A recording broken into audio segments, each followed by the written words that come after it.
सत्यहिंदी.com पर मैं हूं नीलू व्यास और एक बार आपके साथ फिर से जुड़ रही हूं आपके पसंदीदा कार्यक्रम आज का एजेंडा में, जहां पर मैं लेकर आती हूं आपके लिए दिन भर की 3 बड़ी खबरों का विश्लेषण।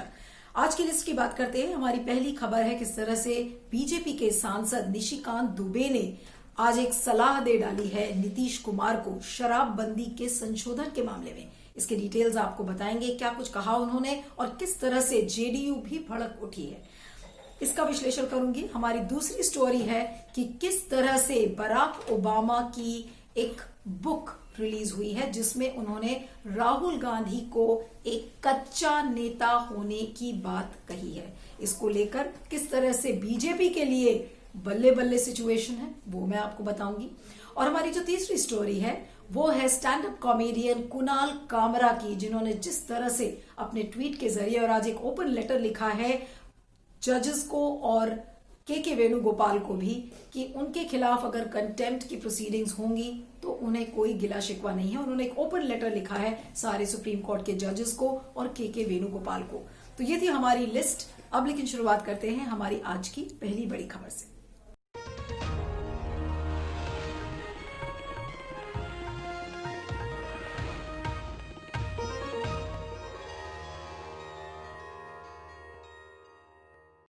आइए अब बात करते हैं कि बिहार में क्या कुछ चल रहा है। अभी नई सरकार का वहां पर गठन नहीं हुआ है, लेकिन ऐसा लगता है कि बीजेपी और जेडीयू के बीच में तनातनी चल रही है। मुख्यमंत्री की बात तो हम बाद में करेंगे कि नीतीश कुमार कब बनेंगे मुख्यमंत्री, क्योंकि उसको लेकर एनडीए की एक बैठक है रविवार को, जिसको लेकर ये डिसाइड होगा कि मुख्यमंत्री कब बनेंगे, नीतीश कुमार कब शपथ ग्रहण करेंगे। लेकिन उससे पहले एक और नाटक आज बिहार में देखा गया। गोंडा के जो लोकसभा सांसद हैं झारखंड के निशिकांत दुबे, आज उन्होंने एक ट्वीट करके नीतीश कुमार को एक सलाह दे डाली है और उन्होंने कहा है कि शराबबंदी के कानून में नीतीश कुमार को संशोधन करना चाहिए। और अपने ट्वीट में उन्होंने इस बात को साफ तौर पर लिखा है कि संशोधन लाएं, क्योंकि जिनको पीना या पिलाना है वो नेपाल, बंगाल, झारखंड, यूपी, मध्य प्रदेश, छत्तीसगढ़ का रास्ता अपनाते हैं और शराबबंदी के चलते इससे राजस्व की हानि होती है, होटल की इंडस्ट्री को नुकसान पहुंचता है और पुलिस और एक्साइज में भ्रष्टाचार का बढ़ावा होता है डिपार्टमेंट्स में। अब आपको याद दिलाते कि शराबबंदी काफी बड़ा मुद्दा था इस चुनाव में, जिसको लेकर आरजेडी और एलजेपी ने भी नीतीश कुमार को घेरा था इस पर। यहां तक कि कांग्रेस ने अपने बदलाव पत्र 2020 में भी कहा था कि वो अगर पावर में आ गई या महागठबंधन अगर पावर में आया तो वो शराबबंदी के कानून में संशोधन लाएंगे। लेकिन ये बात जो निशिकांत दुबे ने लिखी है वो इसलिए लिखी है क्योंकि जाहिर सी बात है कि बीजेपी अब बड़ा भाई है। जेडीयू के पास सिर्फ 43 सीटें हैं और बीजेपी की 74 सीटें। तो बीजेपी अगर किसी मुद्दे को उठाएगी तो कहीं ना कहीं अब नीतीश कुमार पर इसको लेकर भी प्रेशर बनना शुरू हो गया है। इसके पहले कि वो मुख्यमंत्री का शपथ ग्रहण करे चौथी बार, लेकिन अब बीजेपी उनको सलाह दे रही है कि उनका आगे का रोड मैप क्या होगा, भले ही वो निशिकांत दुबे हो। लेकिन आपको ये बात बता दें कि जेडीयू को ये बात बहुत ज्यादा पसंद नहीं आई, क्योंकि जो जेडीयू के जो लीडर हैं राजीव रंजन, उन्होंने इस बात को लिखा है कि एनडीए के नेताओं को इस तरीके की बातें नहीं करनी चाहिए। और साथ में उन्होंने ये भी बता दिया कि शराबबंदी के चलते जो बिहार की आधी आबादी थी उसके चेहरे पर मुस्कान आई और जो सड़क दुर्घटनाएं हैं उनमें भारी कमी आई, महिला उत्पीड़न के जो मामले थे उसमें कमी आई। तो ये सारी उपलब्धियां जेडीयू ने गिना दी और साथ में ये भी लिख दिया कि इस तरीके की बातें एनडीए के लोगों को नहीं करना चाहिए। तो ये तो सिर्फ एक शुरुआत है। अभी नीतीश कुमार चौथी बार मुख्यमंत्री कब बनेंगे इसको लेकर एक बैठक होनी है, लेकिन बीजेपी इस चीज से बाज नहीं आएगी कि अब उसकी ही चलेगी।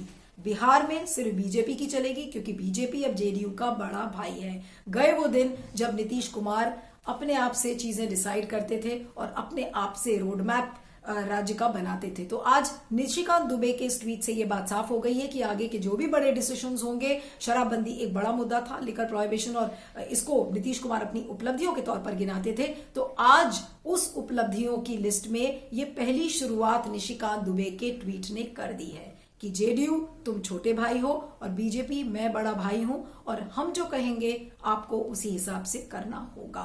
तो नीतीश कुमार की अगर आप देखें तो वो समय समय पर इस पूरे चुनाव कैंपेन के दौरान किस तरह से उन्होंने जिल्लत का पानी पिया है।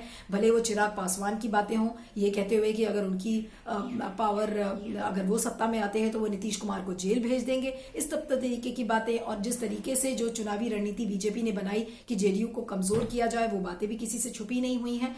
तो अब नीतीश कुमार की नैतिकता क्या कहती है, वो आगे का रोड मैप कैसे बनाते हैं राज्य के लिए, ये सारी बातें देखने वाली होंगी। लेकिन फिलहाल जेडीयू और बीजेपी के जो बीच के संबंध है, ऐसा नहीं लग रहा है कि वो बहुत ही ज्यादा स्मूथ होंगे। समय समय पर टकराव होगी, समय समय पर बीजेपी उनको ये बताएगी कि नहीं, जेडीयू को नहीं बल्कि बीजेपी को निर्णय लेने हैं इंपॉर्टेंट डिसीजंस। तो ऐसे में जो दोनों का रिश्ता है वो मुझे लगता है कि बहुत ज्यादा स्मूथ नहीं चलेगा। और नीतीश कुमार कितने दिन इस रिश्ते को लेकर ढोएंगे, कितने दिन वो इस जिल्लत को सहेंगे, ये देखने वाली बात है। इस पर आपका क्या फीडबैक है जरूर बताइएगा। मैं आगे चलती हूँ।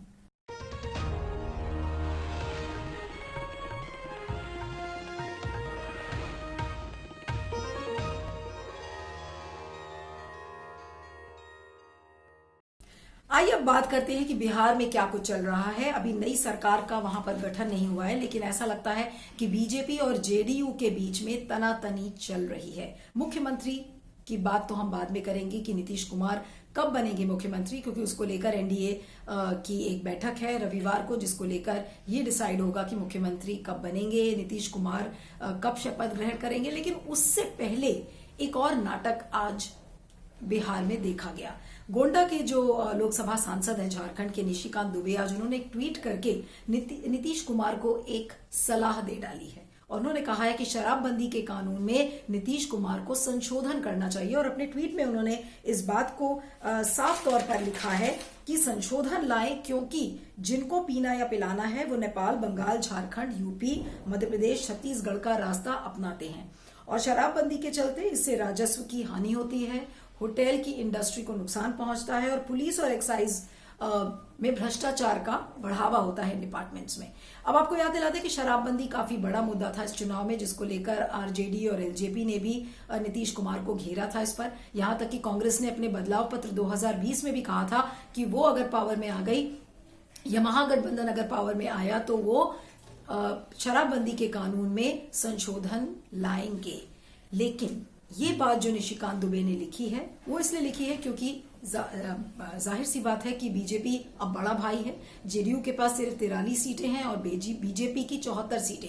तो बीजेपी अगर किसी मुद्दे को उठाएगी तो कहीं ना कहीं अब नीतीश कुमार पर इसको लेकर भी प्रेशर बनना शुरू हो गया है, इसके पहले कि वो मुख्यमंत्री का शपथ ग्रहण करे चौथी बार। लेकिन अब बीजेपी उनको सलाह दे रही है कि उनका आगे का रोड मैप क्या होगा, भले ही वो निशिकांत दुबे हो। लेकिन आपको ये बात बता दें कि जेडीयू को ये बात बहुत ज्यादा पसंद नहीं आई, क्योंकि जो जेडीयू के जो लीडर हैं राजीव रंजन, उन्होंने इस बात को लिखा है कि एनडीए के नेताओं को इस तरीके की बातें नहीं करनी चाहिए। और साथ में उन्होंने ये भी बता दिया कि शराबबंदी के चलते जो बिहार की आधी आबादी थी उसके चेहरे पर मुस्कान आई, और जो सड़क दुर्घटनाएं हैं उनमें भारी कमी आई, महिला उत्पीड़न के जो मामले थे उसमें कमी आई। तो ये सारी उपलब्धियां जेडीयू ने गिना दी और साथ में ये भी लिख दिया कि इस तरीके की बातें एनडीए के लोगों को नहीं करना चाहिए। तो ये तो सिर्फ एक शुरुआत है। अभी नीतीश कुमार चौथी बार मुख्यमंत्री कब बनेंगे इसको लेकर एक बैठक होनी है। लेकिन बीजेपी इस चीज से बाज नहीं आएगी कि अब उसकी ही चलेगी।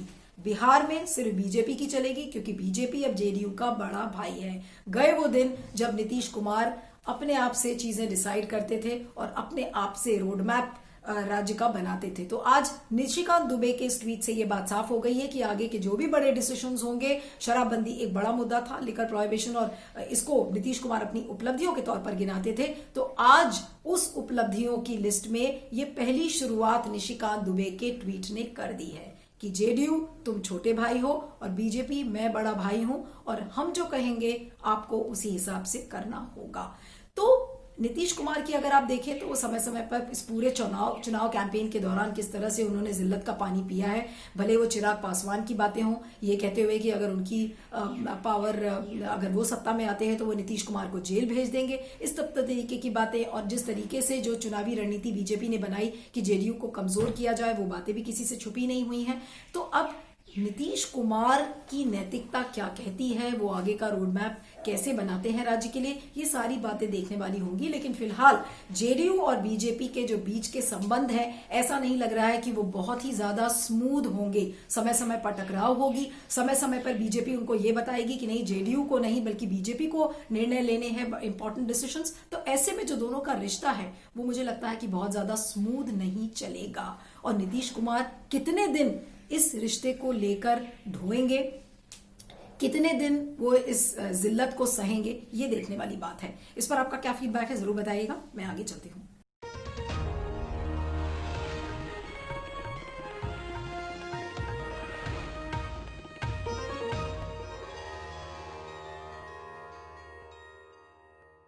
आइए अब बात करते हैं एक ट्रेंडिंग खबर की, और वो है कुणाल कामरा की। आपको याद दिला दें कि जिस दिन रिपब्लिक टीवी के संपादक अर्नब गोस्वामी को सुप्रीम कोर्ट ने अंतरिम राहत दी थी, बेल दिया था, तो उसके बाद stand up comedian Kunal Kamra ने कई ट्वीट्स लिखे थे सुप्रीम कोर्ट के बारे में कि supreme court is a joke, यानी कि बिल्कुल एक मजाक बन गया है। और उसके बाद उन्होंने लिखा है कि किस तरह से जो ऑनर है और जो सम्मान है, ऐसा लगता है कि सुप्रीम कोर्ट का खत्म हो गया है। तो ऐसे 2-3 ट्वीट्स और 4 ट्वीट्स कुणाल कामरा ने किए थे। इसके बाद एक पिटिशन फाइल की गई, और जिसके बाद जो अटॉर्नी जनरल है के वेणुगोपाल, तो कल उन्होंने कहा कि अब उन्होंने कंसेंट दिया कि अब कुणाल कामरा के खिलाफ कंटेम्प्ट प्रोसीडिंग्स होना चाहिए। तो कंटेम्प्ट प्रोसीडिंग क्या कुणाल कामरा के खिलाफ होगी, अभी सुप्रीम कोर्ट ने इसका संज्ञान नहीं लिया है, लेकिन फिलहाल के वेणुगोपाल ने, जो अटॉर्नी जनरल है, उन्होंने इसकी कंसेंट कल दी थी। लेकिन आज एक बड़ी चीज हुई।